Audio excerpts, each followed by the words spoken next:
Hey there, everyone. Hey, once again, I get to sit outside underneath this beautiful maple tree.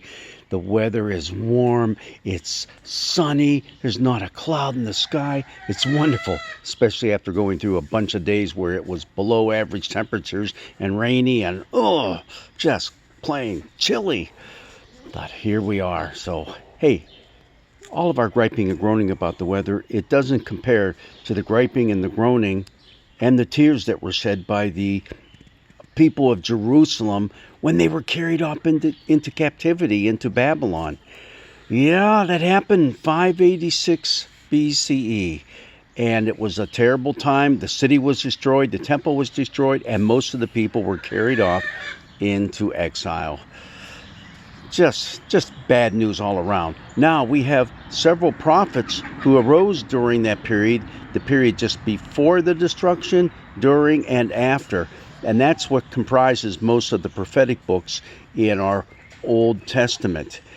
We're going to look at Ezekiel this coming Sunday. Now, Ezekiel was a prophet who he was carried off into exile a little bit earlier, before the 586 period. There was a little exile, if you want to call it, of the king and many of the brightest and best of his entourage, those who surrounded him. They were taken over into Babylon, and then a puppet king was set up, Zedekiah, and he didn't last long. And then the curtain fell on Jerusalem. So while he is there, he begins his prophecies as to why would God allow the destruction of his city and his kingdom. I mean, God promised the people this land. Now they're being wiped off the face of the earth, so to speak. Why would that happen? Well, through the prophet Ezekiel, God tells the people exactly why. You messed up, and you messed up badly, and you never ever listened to those who were trying to tell you, straighten up your act. So that happened. But the prophet also pointed a finger at all the foreign nations who were conspiring against Jerusalem and the kingdom and Judah. So it's a complicated picture, but actually rather simple. The people disobeyed God. So now the people were in exile. While Ezekiel was in exile, he starts also writing words of hope. Man, is it ever going to be the good old days again? Well, no. But is God going to do something about it? Well, yes. When you read the prophet Ezekiel, man, there's a lot of wild and crazy visions that he has, and it's hard to really try to interpret all of them. Just let it be said that God is beyond our understanding, and the things we do pull out of it are that God is still in control. Regardless of what we see going on around us, God is there. I'd like to read the passage that we have coming up for this Sunday. It's not that long, from the 17th chapter, verses 22 through 24. Thus says the Lord God, I myself will take a sprig from the lofty top of a cedar. I will set it out. I will break off a tender one from the topmost of its young twigs. I myself will plant it on a high and lofty mountain. On the mountain height of Israel I will plant it, in order that it may produce boughs and bear fruit, and become a noble cedar. Under it every kind of bird will live. In the shade of its branches will nest winged creatures of every kind.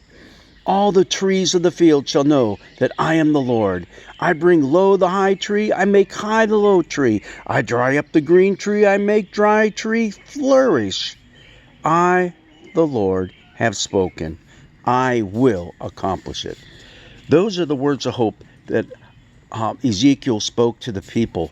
And he uses that image of the cedar tree. The cedar tree in Old Testament parlance is the people of Israel, and how God has set them up mightily to be a light to the nations. Well, and as you see, it just wasn't happening. And that's why destruction fell upon the city, upon the temple, and people were carried off into captivity.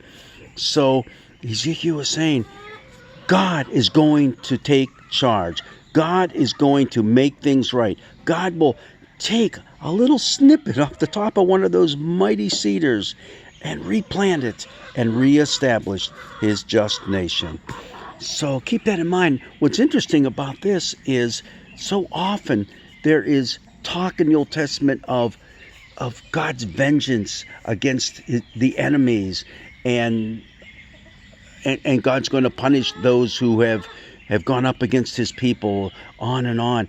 And here it's more God now is offering a place of sanctuary for all people. So all this talk about all the birds of the air shall nest underneath there. That's what's going on there.